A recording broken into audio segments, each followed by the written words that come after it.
Hey! Warning, this video is very, nerdy music theory, and it's not really that useful, so if you're not really into music theory, probably wasting your time watching this. But if you are into music theory, like me, then you should enjoy it. But yeah, let's get into it. So, ghost pivot chords. Last video I talked about how to use space chords, and today I want to just look at a very interesting perspective on the function of these chords through ghost pivot chords. So, space chords are kind of based on this dichotomy of chromatic and tonal aspects. The relationships between the chords are more or less chromatic, but the texture of the chords are very tonal. So, we're not using weird chords, we're just arranging them in a weird order. So, C major triad and E major triad. Maybe they're not tonally related, but individually they are very tonal. And so, basically, trying to describe this, I thought to myself, what if I want to describe these changes tonally? What if I want to do that? Well, tonally, they would have to be modulations, a key change between every chord. And, I mean, in theory, that's okay. Normally, you would just call that atonal, but I thought, okay, let's just roll with this. Let's use a common modulation technique and see if there's something to be found.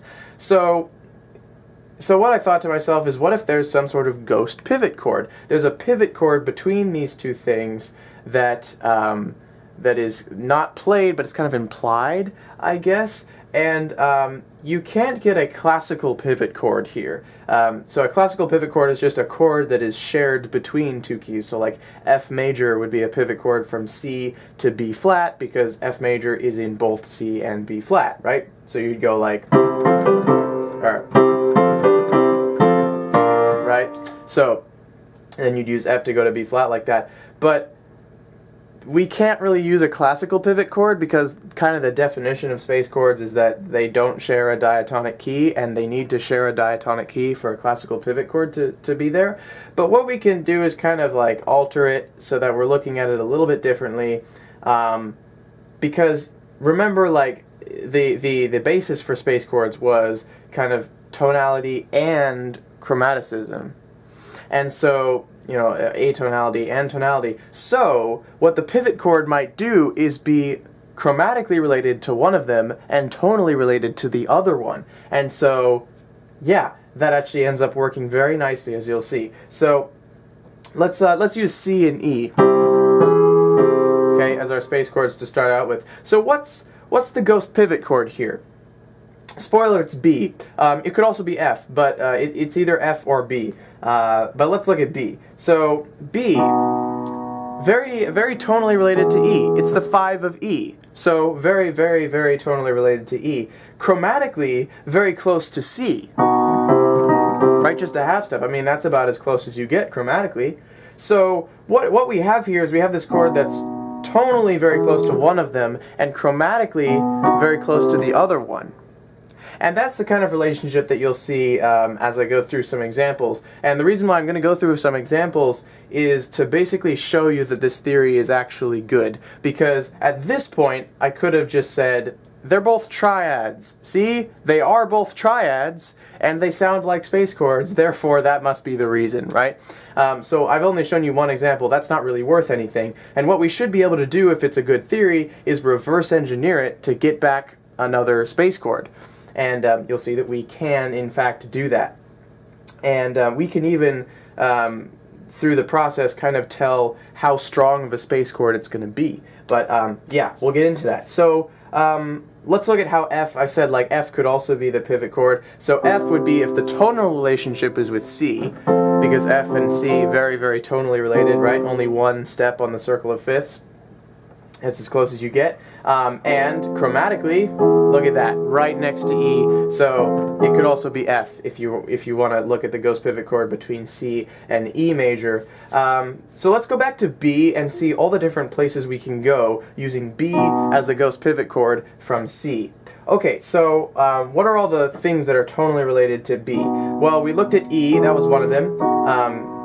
But F sharp or G flat is another one. B is the 4 of F sharp. So yeah. Is F sharp a space chord? Absolutely. F sharp is like the best space chord because it's super far away, both chromatically and tonally. In fact, it is the farthest, both chromatically and tonally. And so, yeah, that's an absolutely great space chord, and that one crops up all the time. So, what else? What else is tonally related to E? Or, sorry, to B? Let's see, what else is there? There's A. That's, you know, now we're going 2 notches on the circle of fifths instead of just 1, but that's still pretty close. So, A, is A a good space chord? Yeah, it is.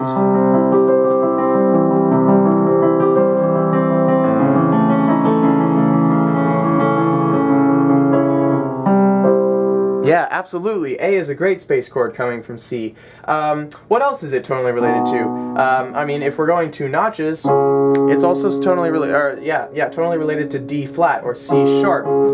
And I guess since we're coming from B, it would be C sharp. So here's a little snag. If you're comparing this to my video on the main channel about this, right?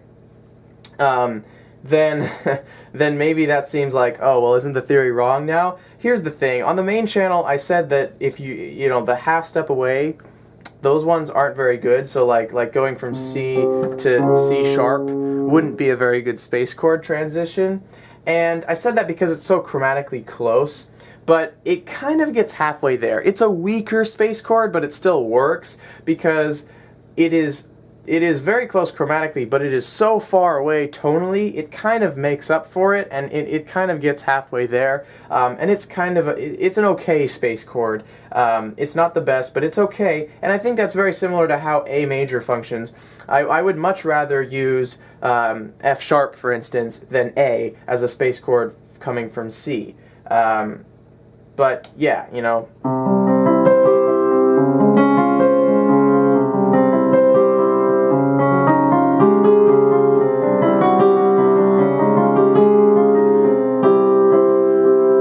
Okay, but it still works. It still works all right, especially when you add that kind of Lydian inflection with the sharp 4. That works pretty well. So, yeah, it still works. It still works. And we can kind of gauge how strong of a space chord it's going to be by how far the tonal relationship is. So notice how, like, these guys, they were 2 notches away. They were a little bit weaker of a connection tonally with the pivot chord, and they end up being a little bit of a weaker connection as a space chord with where we started at C. And so it all kind of makes sense. So that's like all the options coming from B, where you're using C as one of the space chords, and then B is your ghost pivot.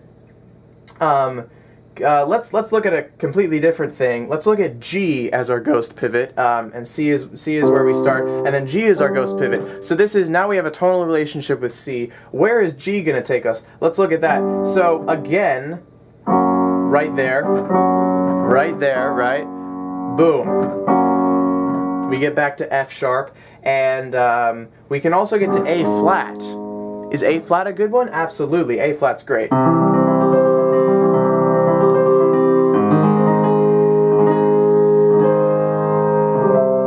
A flat is a great space chord, and I think that works really well. And you see how that's like a strong tonal relationship, and then the chromatic, you know, half step away. So yeah, pretty much that's the theory. I think what it ends up boiling down to, you know, looking at it as a ghost pivot chord is maybe fun, but what it really boils down to is that you're saying you're gonna have a strong tonal relationship and then go a half step away from that, and that's where your space chord is gonna lie.